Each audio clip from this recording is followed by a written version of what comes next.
Buenas tardes a todos. Bienvenidos a Findes.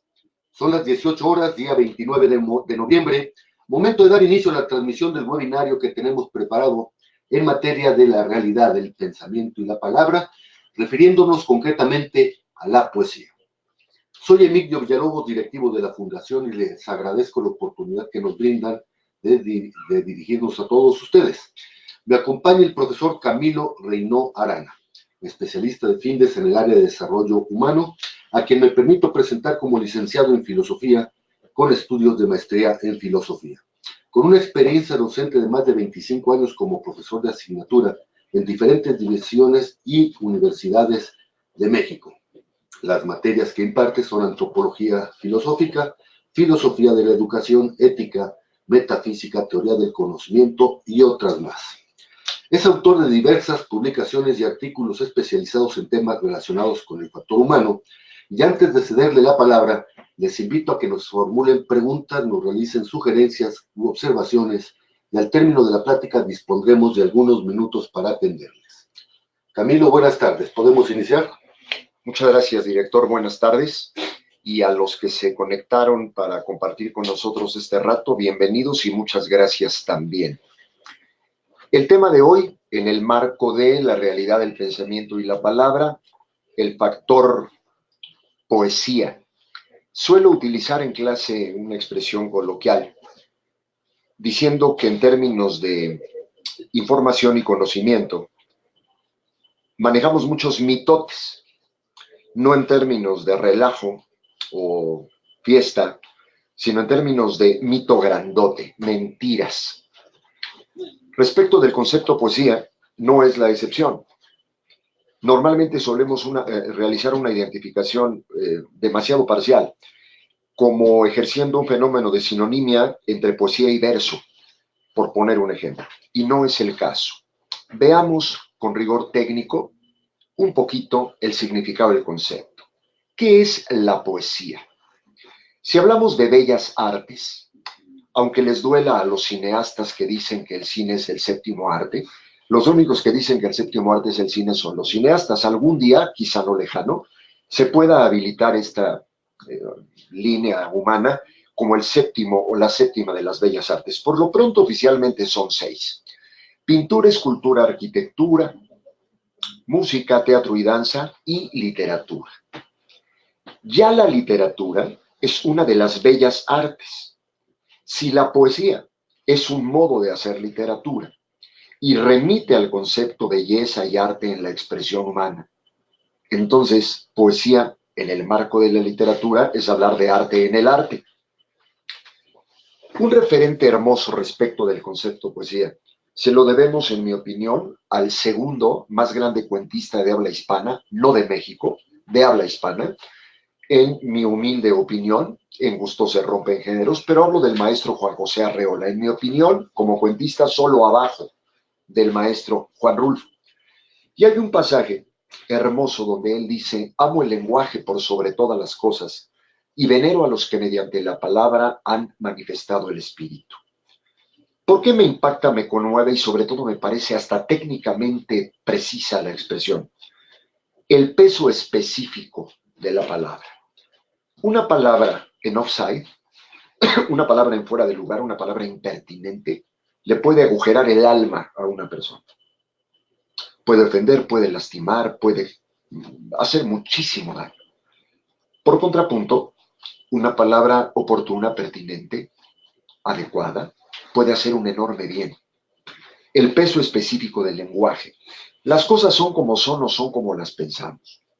Evidentemente la realidad nos remite a pensar que las cosas son como son, pero también es un hecho incuestionable que para cada uno las cosas son como cada uno las piensa, y las pensamos como las definimos, así de sencillo. El pensamiento humano es a base de palabras. Entonces, la fuerza de la palabra, no importa para dónde apunte, es total. ¿Qué pasa si esa palabra la enmarcamos en el ámbito de la estética, de la belleza lingüística? Ahí tendríamos una primera noción importante de poesía. Sin embargo, para hacer poesía, es decir, para usar el lenguaje con un calificativo artístico estético, es decir, el lenguaje bello, el lenguaje hermoso, el lenguaje que seduce, que persuade, que conmueve. Tenemos como nunca la necesidad de lo que coloquialmente llamaría Camilo una semántica gorda, es decir, un vocabulario choncho, es decir, una cantidad de palabras suficiente, no solo para poder decir, sino para poder decir poéticamente, es decir, de manera hermosa. La semántica es condición de posibilidad para comunicarse, hablando o escribiendo.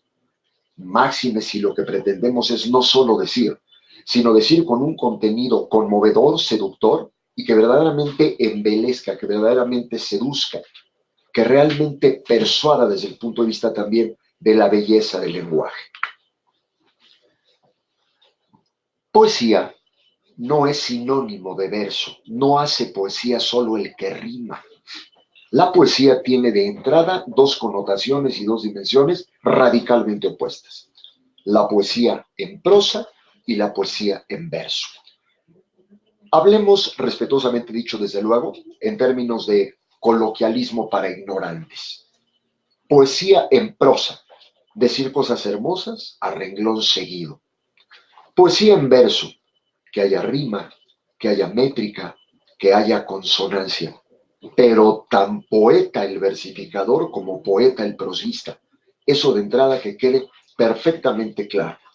Tanto es y tan radical el contraste que si pensamos en el poeta chileno Pablo Neruda, es capaz de hacer cosas mágicas en un renglón y en el otro. Por ejemplo, si algún día te das a la oportunidad de comprar las memorias de Pablo Neruda, comprarlas y leerlas desde luego, el famoso Confieso que he vivido, es un tabique, es un ladrillo, un mamotreto bíblico de 1,5 kilómetros que no te va a permitir interrumpir la lectura. Te seduce, te atrapa, te encanta y es poesía en prosa, a renglón seguido, lenguaje sencillo, pero con esa hermosura de la simpleza, con ese candor de la sencillez. Ese mismo señor inventó aquellas famosas 20 poemas de amor y una canción desesperada. Guardadas las enormes proporciones, cuando ves la cúpula de la Capilla Sixtina y dices Miguel Ángel Buonarroti, y ves la Piedad y dices Miguel Ángel Buonarroti, te preguntas a quién le voy, al escultor o al pintor. Reitero, guardadas las enormes proporciones, ¿a quién le vas? ¿A Neruda rimante o a Neruda prosista? Yo tengo severas dificultades para decir hacia dónde se me antoja inclinarme. Hace tiempo, históricamente hablando, en una retrospectiva en el tiempo, era dominante el verso con una métrica atrapante, limitante, el ritmo. Así hablábamos de incluso medidas en los versos, sonetos, rimas, cualquier cantidad de dimensiones métricas que marcaban un contraste significativo en la manera de hacer poesía en verso. Hoy la rima sigue existiendo, pero la métrica es cada vez más ligera, cada vez más jugable, cada vez más libre, y eso nos permite una creatividad poética tremendamente hermosa. ¿De qué estoy hablando? Es mucho más difícil someter a la métrica la rima que dejarla ser, que liberarla y soltarla. Domina en el mundo actual la versificación, la poesía rítmica sin una métrica estricta. Para ilustrar lo que acabo de decir, Sor Juana Inés de la Cruz, nuestra Juana de Nepantla, Morelos, la Juana de Asbaje, abajito de las faldas del Popocatépetl, a unos cuantos metros de la mejor cecina del planeta, no de México, que se llama Yecapixtla, cerquita de Cocoyoc. Allí, Sor Juana Inés de la Cruz nos demuestra que la poesía puede ser tan encantadora y tan hermosa, es decir, tan poesía, por la manera en que decimos y por el contenido temático que expresamos en poesía. Por ejemplo, hemos escuchado hasta en las salchichonerías hombres necios que acusáis a la mujer sin razón, sin ver que sois la ocasión de lo mismo que culpáis. ¿Qué se necesita para que haya prostitutas? Prostituyentes. Pero esa enorme, talentosísima mujer va mucho más allá de este tipo de contenidos. A mí me da mucha risa cuando se habla de liberación femenina y se quiere ubicar en el tiempo en la colita del siglo XIX. Simone de Beauvoir, o más para acá nuestra Chayo Castellanos hermosa, chiapaneca. Cuando estas no gateaban, Sor Juana ya venía de regreso. Liberación femenina para Sor Juana. No era mujer, libérate del yugo masculino, no. Dice Sor Juana, para que haya un maldito, tiene que haber una estúpida. Sor Juana dice, mujer, el yugo te lo pusiste tú, la cadena en el pescuezo la traes tú arrastrándote a ti. Primero emancípate de tu propia condición. Y lo dice de manera bellísima. ¿Qué te atrapa en la poesía? ¿El contenido o el lenguaje? Lo que dice el poema o la manera de expresar el poema. Y la respuesta al respecto es tremendamente complicada. Ahora, nunca segundas partes fueron buenas, lo mejor es lo antiguo. Yo difiero. Yo creo que hay estupideces viejas y nuevas. Yo creo que hay talento viejo y nuevo. Por ejemplo, León Felipe, en mi opinión, en la triada, en la terna, de los más grandes poetas españoles, del tamaño de Toño Machado, del tamaño de Miguel Hernández. León Felipe dice, nadie fue ayer, ni va hoy, ni irá mañana hacia Dios por este camino por el que yo voy. Para cada hombre guarda un rayo nuevo de luz, el sol, y un camino virgen, Dios. ¿Te gustó? Obviamente. Es bellísima la expresión de León Felipe. Sin embargo, más para acá en el tiempo, calientito, calientito, para algunos es totalmente anónimo y solo recapitulado por don Joaquín Sabina y Joan Manuel Serrat. Para otros hay parte de la autoría de estos señores. A mí me vale cacahuate. Lo importante es que yo escucho, hey, señora, ese con quien sueña su hija, ese ladrón que os desvalija de su amor soy yo, Señor. Ya sé que no soy un buen yerno, soy casi un beso del maldito infierno, pero un beso al fin, Señor. Y en el reloj de su hija sonó la hora de olvidar vuestro hogar, Señor, en brazos de un desconocido, que no la hizo hermosa a fuerza de arrugas ni de años perdidos. Porque cuando se abre una flor, al olor de la flor, se le olvida la flor. Tú y yo la habíamos escuchado cantada, en mi humilde opinión. Es mucho más hermosa sin música. Y es poesía de hoy, tan rica en el lenguaje y con tanta riqueza de significados como cualquier poema viejo.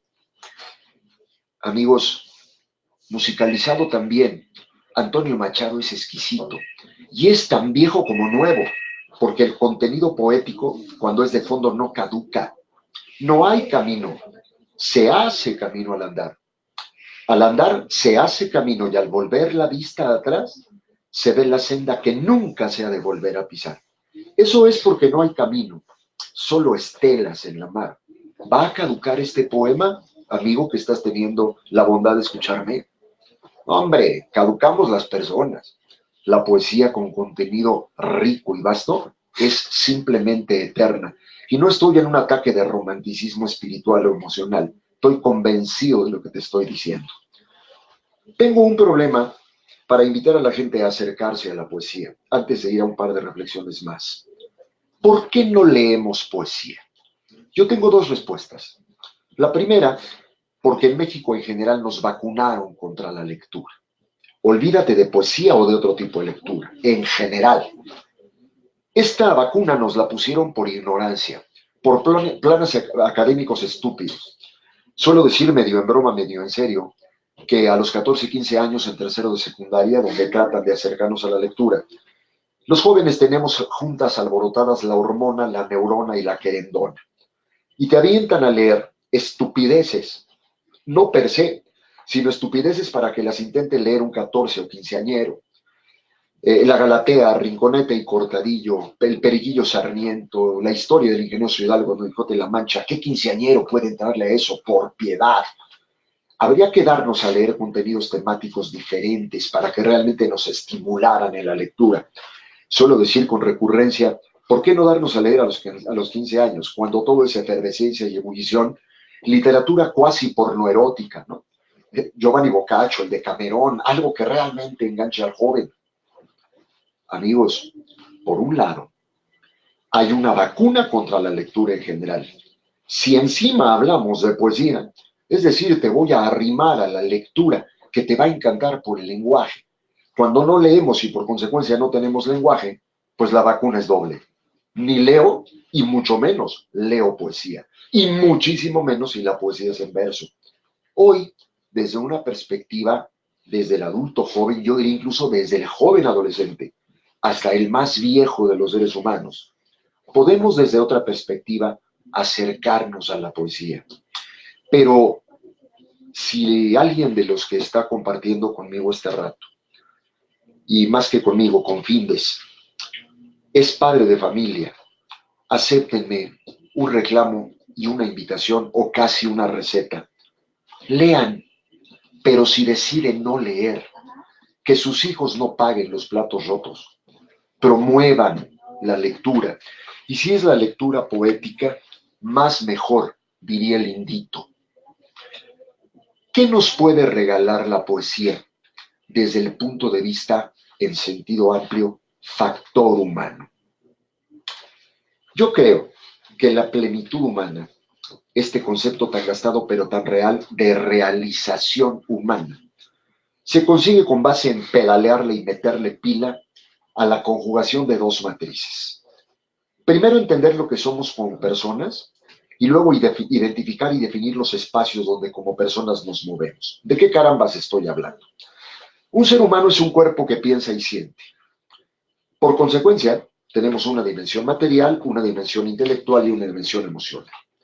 Si nos ocupamos de los tres estratos, evidentemente la plenitud, la realización, la misma felicidad van a estar un poquito más a la mano. Es decir, yo tengo que buscarle nutrientes a mi dimensión física, como sería el ejercicio, como sería la buena alimentación o la nutrición, como serían las medicinas, como serían tantas cosas. Tengo que buscarle nutrientes a mi capacidad intelectual. Es un hecho científicamente demostrable que el propio Alzheimer no se atreve ni siquiera a acercarse con la gente, por ejemplo, que lee, con la gente que analiza, con la gente que, por ejemplo, personas de mayor edad, retirados que hacen sudokus, que trabajan crucigramas, que juegan sopa de letras. La cabeza también se puede mantener en actividad, pero evidentemente no es excepción del tercer factor, el factor sentimental o emocional en sentido amplio. Es decir, el espíritu humano necesita también nutrientes. ¿Qué nos nutre? Muchas cosas. Jugar, claro que nos nutre nuestra dimensión lúdica.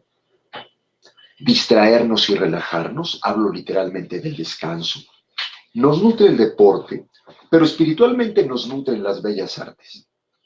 La música es alimento del alma, la pintura, la escultura. ¿Por qué no la literatura poética? ¿Por qué no le concedemos a este factor por lo menos la gracia de la duda? ¿Por qué no buscar en Google, sencillamente vaciando la pregunta, quiero leer poesía sobre tal tema? Por ejemplo, tengo un pariente en duelo, agonizante, muy enfermo. ¿Qué puedo leer poéticamente en términos de cercanía de la muerte? Y hay poetas bellísimos que te marcan un escenario amplísimo para reflexionar sobre este tipo de tema. No se diga en materia de amor, de libertad. Ahora, la otra matriz, esta persona que cada uno de nosotros es, vive fundamentalmente cuatro escenarios de desarrollo existencial humano. La vida personal, la vida familiar, la vida social y la vida laboral. Yo pregunto, y por eso lo marqué en la lámina que estás viendo con color rojo, vida personal. ¿Cómo puedes estar a gusto contigo?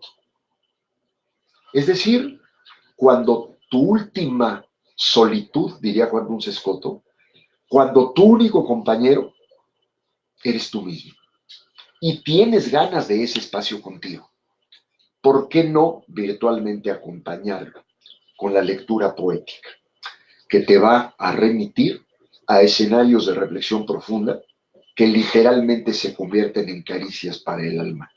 en estímulos para seguir adelante, en ganas de estar, no importa cuál sea el escenario circunstancial. Si cada una de las intersecciones de esas dos matrices, yo como un cuerpo que piensa y siente, en los 4 escenarios de vida dominantes, me ocupo de buscar objetivos que me lleven a más, voy significativamente a planificarme como persona. La poesía es un enorme recurso.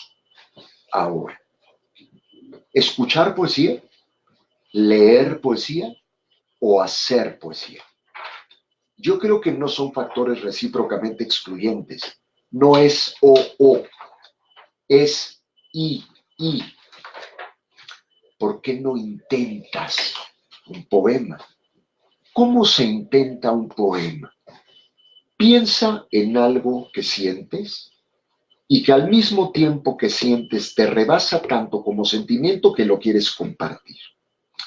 Estoy hablando de un sentimiento cuya fuerza alcanza para compartirlo. Entonces quieres decir, segunda parte de la actividad, busca la fórmula que a ti te parezca más hermosa. Literalmente de eso hablo, de buscar palabras que a ti te parezcan lindas, para que esa expresión, aparte de sentida, sea bella y pueda conmover. Tercera tarea, concrétala, compártela. Escribe, por ejemplo, algo que sientas por alguien que amas. Inténtalo. No va a pasar nada. No te va a quitar ni te va a hacer daño. ¿Te acuerdas la primera vez que tu hijo o tu hija te dijeron papá? ¿Te acuerdas con qué mirada, perdón reiterar, miraste a la mujer o al hombre que amas la primera vez que literalmente hurtó tu corazón? ¿Te acuerdas de alguna experiencia de profunda tristeza, de vacío vital? ¿Por qué no llevarlos al papel? Un escenario que nos puede servir para calentar motores, para acercarnos a la poesía proactiva y constructiva, me refiero a arrastrar el lápiz y tratar de hacer un ejercicio poético, puede ser, sin la más mínima duda, una bitácora de vida. 2, 3 veces por semana voy a decir mis experiencias de vida en esa semana, las voy a recapitular en 5 o 10 líneas, no más, y lo más importante es hacer el esfuerzo por decirlo de una manera agradable. Quiero terminar con una significación etimológica, que con toda intención no fue mi arranque, pero sí quiero que sea mi reflexión final. Poesía viene de la voz griega poiesis, que significa creatividad. Ninguna, por definición, de las bellas artes es más creativa que la poesía. ¿Por qué? Porque no hay un recurso para hacer arte más magnificable que la palabra. La palabra es hule, la palabra es chicle, la palabra es elasticidad pura. Con la palabra puedes hacer lo que se te hinche la gana, literalmente. Te invito a intentar poesía, pero también te invito a que vengas a Findes a platicar con nosotros en los talleres de redacción, en el taller de técnicas para hablar ante grupos, en los talleres en general de desarrollo humano, en donde el recurso, el instrumento para reflexionar, para introspectar, para expresar y para comunicar es simplemente el peso de la palabra. Muchísimas gracias por este rato compartido y como dijo mi director cuando tuvo la bondad de presentarme, si tienes alguna pregunta, algún comentario, inclusive alguna objeción, sería sabrosísimo dialogar un rato contigo. Camilo, muchas gracias. Tenemos la participación de Jorge Buenfil. Jorge, buenas tardes, gracias. Profesor Camilo, le faltó integrar la siguiente frase al inicio de su presentación cuando define qué es la poesía. La frase es, la poesía es la pregunta y la respuesta a la vez. No sé si me faltó, pero te la compro. ¿No? Sí, porque si me dices que me faltó, bueno, pues me faltaron 74,218 expresiones, pero la que acabas de decir es absolutamente un hecho. Si poiesis, poesía es creatividad, yo soy el que me formula mis interrogantes Lo que yo me pregunto y me cuestiono es más importante que lo que me cuestiona cualquier otro, y no hay nada más importante que lo que yo respondo. Y en ese sentido, la poesía es un enorme recurso. Yo creo que el poeta, y qué interesante tu reflexión, y no es lisonja ni coba ni cebollazo, es neta. Muy interesante tu reflexión, porque el poeta definitivamente escribe para que lo lean, pero en primera instancia escribe para satisfacerse y para darse respuesta a sí mismo, para tratar de encontrarle sentido a lo que está pensando y sintiendo. Nunca tienes algo más claro que cuando lo expresas. Completamente de acuerdo contigo. Gracias, Camilo. Mari Carmen Díaz, buenas tardes, gracias. Mari Carmen nos pide sugerencias para invitar a un pequeño a la lectura de poesía. Sí, y por favor, acompaña a tu pequeño leyendo tú lo que te voy a recetar. Fábulas. Es la única receta que te voy a dar. Fábulas, por ejemplo, de Esopo, fábulas de Fedro, Fedro, y los fabulistas en español, particularmente Tomás de Iriarte y Ramón de Campoamor. Repito, por si estás tomando nota y si no sabes que estamos a la mano para contestarte por escrito, estableciendo un vínculo electrónico. Tomás de Iriarte, Ramón de Campoamor, y en el mundo grecolatino, Fedro y Esopo. Tú y yo hemos escuchado, por lo menos a manera de relato, aunque no los hayamos leído, la fábula de la tortuga y el conejo, en fin, hay cualquier cantidad de fábulas, pero perdón que sea necio, haz que lean tus pequeños y siéntate a leer con ellos. Esta literatura no tiene edades. Camilo, muchas gracias. Laura Gómez, buenas tardes, gracias por participar.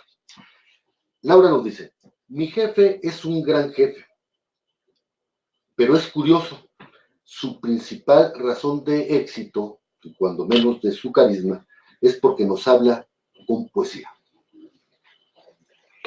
¿Tú te imaginas lo fascinante que sería que una necesaria, legítima y obligada llamada de atención, incluso severa de parte de tu jefe, fuera envuelta en caramelo?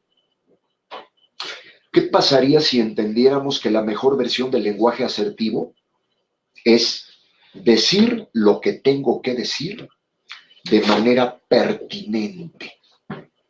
Entonces, yo puedo decirte con dulzura e incluso con belleza lingüística que tu rendimiento laboral dejó mucho que desear, que no estás rindiendo lo que se esperaba, que te equivocaste, que te equivocas repetidas veces. Hasta para eso alcanza la poesía.